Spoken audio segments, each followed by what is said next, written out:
Hey YouTubers, I've been working on a structure for my maintenance away scene or diorama on my layout, and this is a warehouse basically for maintenance away equipment, and it's based on a prototype, loosely based on a prototype. I'll call it proto freelance. In Westfield, Massachusetts, there's a railworks facility by the tracks. I don't think P&W goes to those tracks, but it's within the New England Rail Network, so I thought it was pretty cool. So I used a 30 by 80 foot warehouse kit from Rick's Products, and then I just kit bashed it or tweaked it to my liking. It's long. It's normally longer than this. Um, Real easy to work with those models. You just cut out the openings where you want them. Some of them are pre-cut in the back, but where I placed these, I had to kind of cut them fresh out of the plastic. There was no pre-cuts here. There was a pre-cut for that side door. So let me walk you through what I've done on this. I spray painted the whole thing just using a rattle can with a satin gray, and then I dull coated it.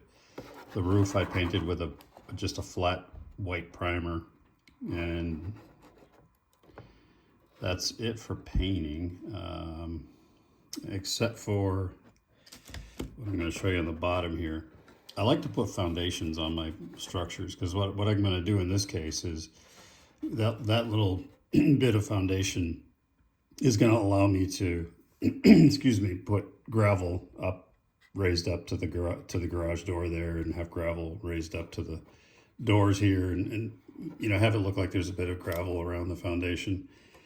Otherwise, it just sits right on the siding against the ground. So all that is, you can do it a couple ways. You can take a flat piece of maybe like 0.06 inch sheet styrene and put that over the whole bottom. But what I did is I just used strips because I had them. I like to use whatever inventory I have. So I just used styrene strips on each edge to make the foundation, if you will. And then I painted that. I hand painted that with a flat gray, which is Tester's paint. The kit comes with gutters, so I put 2 gutters. These come from Walther's utility accessory kit, so it's a gas valve and it's an electric box. And I like to have that on every building. Just adds some realism. What else did I do? I scratch built this stack here, which would be presumably like a bathroom vent. I just used a piece of styrene tube and then put a thicker piece in the bottom, painted that. These two, you'll recognize them if you have the Walther's roofing detail kit. That's what these are. I hand painted those with like a flat aluminum Tester's color.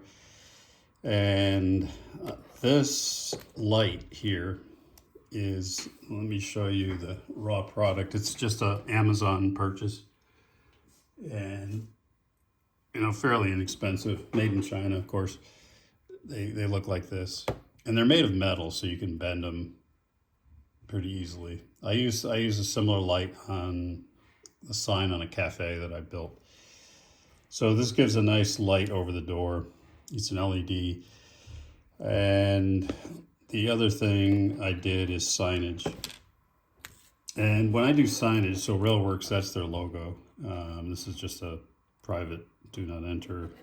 And then another Railworks sign here is I just print them on paper. But a little trick that I have sort of developed over the years is I use this Liquitex acrylic gloss varnish, and I use it primarily to make water. So if you have like standing water puddles between the rails, you paint a few layers on this. You paint a layer, let it dry, paint another layer. It looks basically like water, and if you put it on thick enough, it'll self-settle. It's not like an epoxy, but it's easy to work with. And just painting things if you want them to look wet. But I also use it for, I'll take a sign that I printed on the printer, and let me show you some other Railwork signs. And I just put layers of that on the paper, so it gives it more of a, metallic kind of glossy look. And it smooths it out so you don't see the paper texture. So it's a good trick if you're if you're using just cutouts. You know, you could also get a quality cardstock and print on that and get a similar effect, but this works for me. So this will be trackside, so you know, the railroad can see the brand of the building, and then this is going to be roadside with a bigger sign, Railworks. And then I've got a no parking sign by the door. So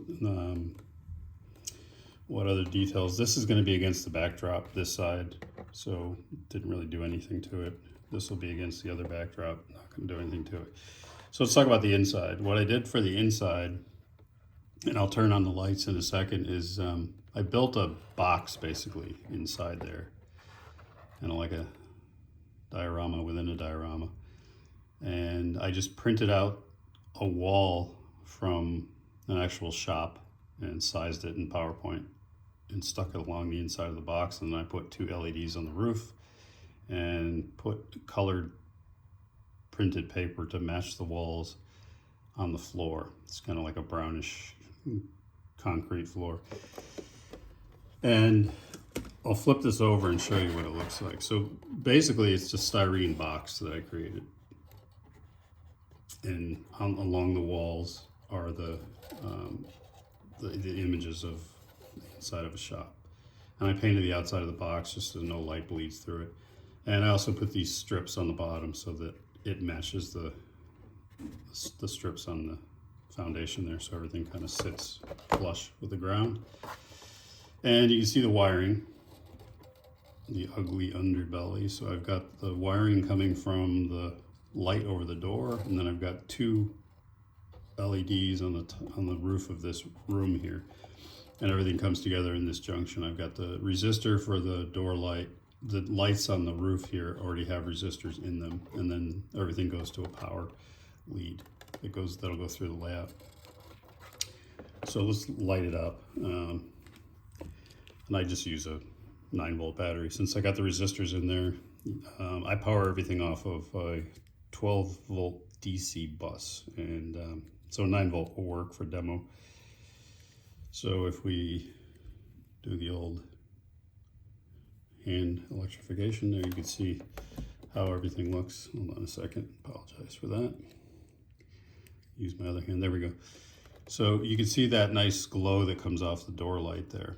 And then on the inside, you can see the imagery on the wall, which, you know, this will be set on the back of the layout, but you'll be able to see it because the layout's up relatively high. And then I've got details that I'll put in there as well, some 3D things. So I have some 3D printed, for example, some barrels. And I've got like welding tools and things. So it not only have the flat 2D wall images, but also put things like barrels in there, and that just kind of adds to it. I had 2 of them sitting here, but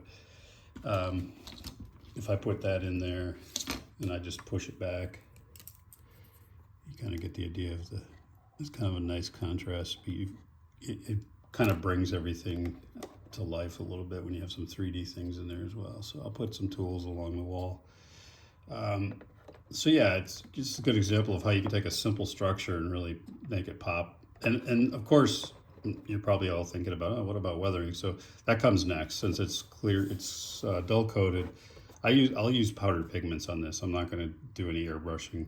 Maybe just a little hit of dust with an airbrush on the bottom.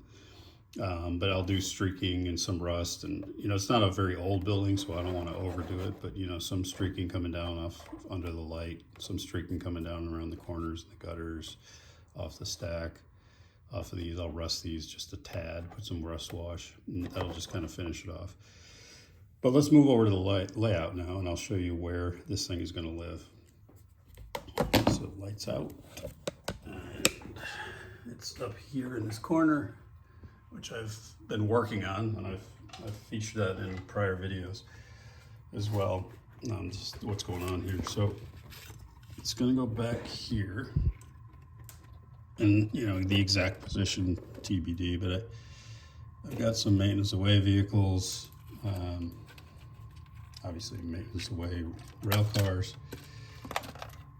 I got wires everywhere here. So there's a crossing here, which is a private crossing owned by the railroad, hence it's got a private crossing sign. And I scratch built these gates out of brass, and they're hinged. So those are based off prototypes that you'll see sometimes around the rail yards. I'll paint them kind of like a dull aluminum, dirty them up. But there's one on either side of this private crossing, because this road crosses the main and the maintenance away siding. And I'm using these, which are Blair line wood crossing. And you know, you could make them. I've done them. I've scratch built them myself. For example, here, these are just matchsticks, and this is meant to be an area where these vehicles can go and put themselves on the rails.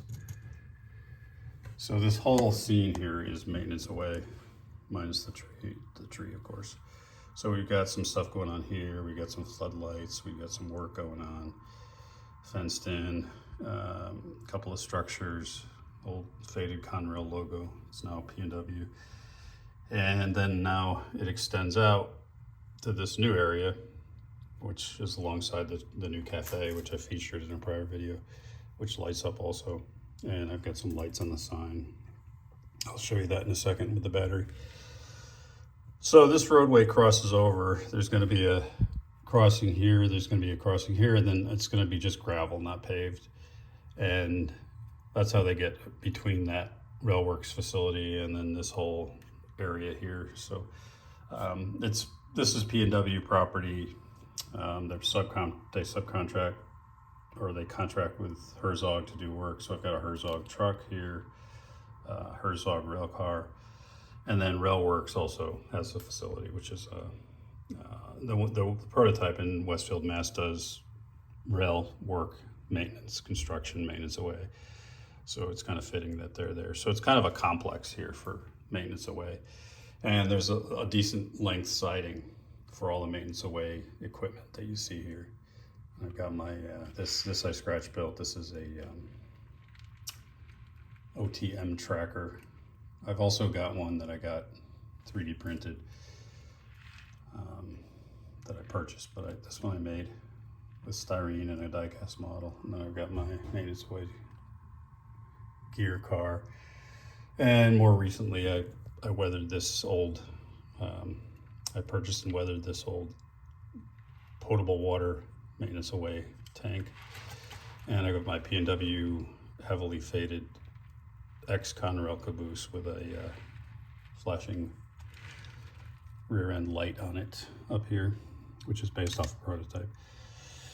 So that's the whole thing, and that's where the building's going to live back there. So when it's lit up, you know, you'll be able to see inside from back here, and that little door light is going to light up. There'll be a foam pole and wires along the side here going off into the distance. And then we're going to, of course, we're going to add a lot of, you know, there'll be ballast on the tracks. There's going to be a lot of static grass and foliage. Right now it's just a base coat.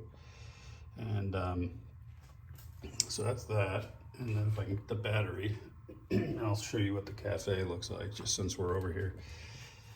And I was gonna put street lights along there, but I thought that might be overkill because I've got enough lighting going on in this scene to satisfy the eye. So I like to do things, and I like to detail, but also you gotta think about moderation for everything. So there's the cafe. It's detailed on the inside, and it's hard to see on the camera, but these two, it's the old school style where you have two gooseneck lights shining down on the old sign. Yeah, there we go. Kind of can see it there. So yeah, between that and the lighted building back there, once it's lit up, that'd be nice. So there you have it. That's an update on the warehouse and the maintenance away facility. Much more work to do, so stay tuned. Have a great weekend. Go Patriots. Cheers.